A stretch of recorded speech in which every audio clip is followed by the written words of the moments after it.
Welcome to happy life TV. മക്കളോട് ഭാര്യയും ഭർത്താവും പരസ്പരമുള്ള സ്നേഹത്തെക്കുറിച്ചും എത്രത്തോളം എനിക്ക് പ്രിയപ്പെട്ടവനാണ് എൻ്റെ ഭർത്താവ്, നിങ്ങളുടെ പിതാവ്, അച്ഛൻ, ഉപ്പ എത്രത്തോളം എന്നെ സ്നേഹിക്കുന്നു. How great is your father? How great is your mother? പിതാവ് മാതാവിനെ കുറിച്ചുള്ള വലിയ വലിയ നന്മകളാണ് മക്കളോട് പറയേണ്ടത്. അച്ഛൻ അമ്മയെക്കുറിച്ചുള്ള നന്മകളും അമ്മ അച്ഛനെക്കുറിച്ചുള്ള നന്മകളുമാണ് മക്കളോട് നിരന്തരമായി പറഞ്ഞുകൊണ്ടിരിക്കുന്നത്. എത്രത്തോളം സ്നേഹമാണ് അമ്മയിൽ നിന്ന് കിട്ടുന്നത്, ഉമ്മയിൽ നിന്ന് കിട്ടുന്നത്. എത്രത്തോളം കമ്മിറ്റ്മെൻ്റാണ്, എത്രത്തോളം നല്ല സ്നേഹത്തോടു കൂടെ കാര്യങ്ങൾ ചെയ്യുന്ന ഒരാളെ നിങ്ങളുടെ മാതാവിനെ എൻ്റെ ജീവിതത്തിലേക്ക് കിട്ടിയത് എൻ്റെ വല്ലാത്ത ഒരു സന്തോഷമാണ്. തുടങ്ങിയിട്ടുള്ള ഗ്രേറ്റ് വേർഡ്സാണ് നമ്മുടെ മക്കളോട് നമ്മളെപ്പോഴും പറഞ്ഞുകൊണ്ടിരിക്കേണ്ടത്. ചില വീടുകളിൽ കണ്ടിട്ടുണ്ട്, പ്രത്യേകിച്ചും സ്ത്രീകളുടെ ഭാഗത്തുണ്ടാകുന്ന ഒരു സ്വഭാവമാണിത്. ഒരുപക്ഷെ ഭാര്യയും ഭർത്താവും തമ്മിൽ ഏതെങ്കിലും തരത്തിലുള്ള ക്ലാഷുകൾ ഉണ്ടായിക്കഴിഞ്ഞാൽ ഘടകകക്ഷികളെ ചേർക്കുന്ന രീതിയിൽ പ്രവർത്തിക്കുന്ന സ്ത്രീകളെ കണ്ടിട്ടുണ്ട്. എന്ന് പറഞ്ഞാൽ മാതാവും പിതാവും തമ്മിൽ, അല്ലെങ്കിൽ ഭാര്യ ഭർത്താക്കന്മാർ തമ്മിൽ പിണങ്ങിയതിന് ശേഷം മാതാവ് മക്കളെ തൻ്റെ ഭാഗത്തേക്ക് ചേർക്കാൻ വേണ്ടി പ്രവർത്തിക്കുന്നത് കണ്ടിട്ടുണ്ട്.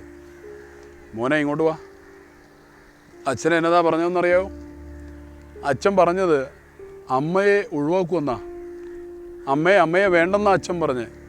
അമ്മയെ ഒഴിവാക്കിക്കഴിഞ്ഞാൽ എൻ്റെ മോൻ ആവശ്യമായ എല്ലാ കാര്യങ്ങളും ചെയ്തു തരുന്നത് ഞാനല്ലേ. രാവിലെ കുളിപ്പിച്ച് തരുന്നത് ആരാ? മോന് ഭക്ഷണം ഉണ്ടാക്കി തരുന്നത് ആരാ? അതുകൊണ്ട് മോൻ ഇനി അച്ഛനോട് മിണ്ടുവോ? ഇല്ല, ഞാൻ മിണ്ടില്ല. അങ്ങനെ ഒരാളെ കിട്ടി. രണ്ടാമത്തെ ആളെ വിളിക്കും, അച്ഛൻ ഇങ്ങനെയൊക്കെയാണ് പറഞ്ഞ്, അതുകൊണ്ട് മോനെ അച്ഛൻ വിളിച്ചാൽ പോവുമോ? ഇല്ല, ഞാൻ പോയില്ല. മൂന്നാമത്തെ മോളെ വിളിക്കും. ഇങ്ങനെ ഒരു പ്രശ്നങ്ങൾ ഉണ്ടായിക്കഴിഞ്ഞാൽ ഘടകകക്ഷികളെ ചേർക്കുന്ന രീതിയിൽ പ്രവർത്തിക്കുന്ന ചില സ്ത്രീകളുടെ പെരുമാറ്റം പലപ്പോഴും കൗൺസിലിങ്ങുകളിലൂടെ നമുക്ക് അനുഭവപ്പെട്ടിട്ടുണ്ട്. ഇവിടെ എൻ്റെ പ്രിയപ്പെട്ട സഹോദരന്മാർ, പ്രത്യേകിച്ചും എൻ്റെ മൈ ഡിയർ സിസ്റ്റർ, നമ്മൾ ശ്രദ്ധിക്കേണ്ട പ്രധാനപ്പെട്ട ഒരു കാര്യം, നേരത്തെ 2 എപ്പിസോഡുകളിൽ പലതരത്തിലുള്ള ക്ലാഷുകൾ ഉണ്ടായാൽ ബ്രോക്കൺ ഫാമിലി ആണെങ്കിൽ എങ്ങനെ കൈകാര്യം ചെയ്യണമെന്ന് നാം ചർച്ച ചെയ്തിട്ടുണ്ട്. ഇവിടെ നാം പറയുന്നത്, ഒരു കാരണവശാലും മക്കളെ ഇത്തരത്തിൽ നമ്മുടെ പ്രശ്നത്തിൻ്റെ ഭാഗമായി ചേർത്തുകൊണ്ട് ഉള്ള ഒരു പെരുമാറ്റം നമ്മളുടെ ഭാഗത്തു നിന്ന് ഒരിക്കലും ഉണ്ടാവരുതെന്നുള്ളതാണ്. എപ്പോഴും നാം പറഞ്ഞുകൊണ്ടിരിക്കുന്നത്, ക്ലാഷ് ഉണ്ടെങ്കിലും മക്കളോട് നാം പറഞ്ഞുകൊണ്ടിരിക്കേണ്ടത്, how great is your dad.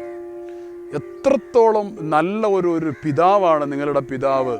തുടങ്ങിയിട്ടുള്ള ഒരുപാട് നന്മകൾ തന്നെയാണ് നാം പറയേണ്ടത്. എനിക്ക് ഓർമ്മ വരുന്നത് ഡോക്ടർ APJ അബ്ദുൽ കലാം, അദ്ദേഹത്തിൻ്റെ ചെറിയ പ്രായത്തിൽ അദ്ദേഹത്തിൻ്റെ അനുഭവം പറയുന്നുണ്ട്.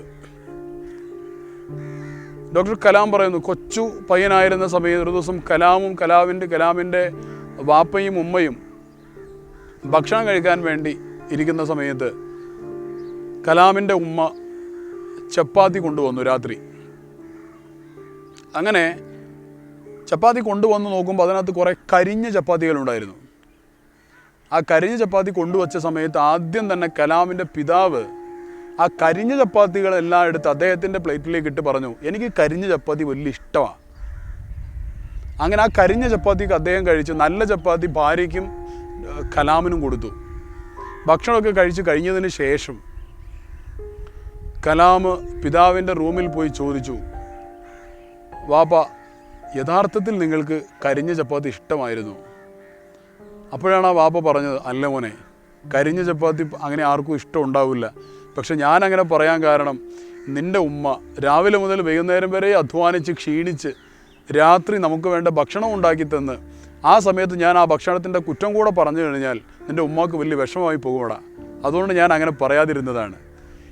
ആ ഒരു വാപ്പാനോട് ഉമ്മാനോട്, അല്ലെങ്കിൽ അച്ഛനോടും അമ്മയോട്, 2 പേരോടും അങ്ങോട്ട് വലിയ മതിപ്പ് തോന്നുവാൻ, ഈ മക്കളുടെ മനസ്സിൽ അവരെക്കുറിച്ചുള്ള വലിയ പോസിറ്റീവ് ഇമ്പാക്റ്റ് സൃഷ്ടിക്കുവാൻ വേണ്ടി ഇത്തരത്തിലുള്ള പ്രവർത്തനങ്ങൾക്ക് കഴിയുമെന്നുള്ളതാണ്. അപ്പോൾ ഇങ്ങനെ പരസ്പരം നന്മകൾ, ആ ഒരു ഗ്രേറ്റ്നെസ് പലപ്പോഴും അങ്ങോട്ടും ഇങ്ങോട്ടും ഷെയർ ചെയ്ത് മക്കളെയും അതിൻ്റെ ഭാഗമാക്കി അങ്ങനെ ഒരു പോസിറ്റീവ് ഫാമിലി ആയിട്ട് നമുക്ക് വളർന്നു വരാൻ നമുക്ക് എല്ലാവർക്കും സാധിക്കും. അങ്ങനെ സാധിക്കട്ടെ എന്ന് ആശംസിക്കുന്നു. കൂടുതൽ വിഷയങ്ങളുമായി അടുത്ത എപ്പിസോഡുകൾ നമുക്ക് വീണ്ടും കാണാം.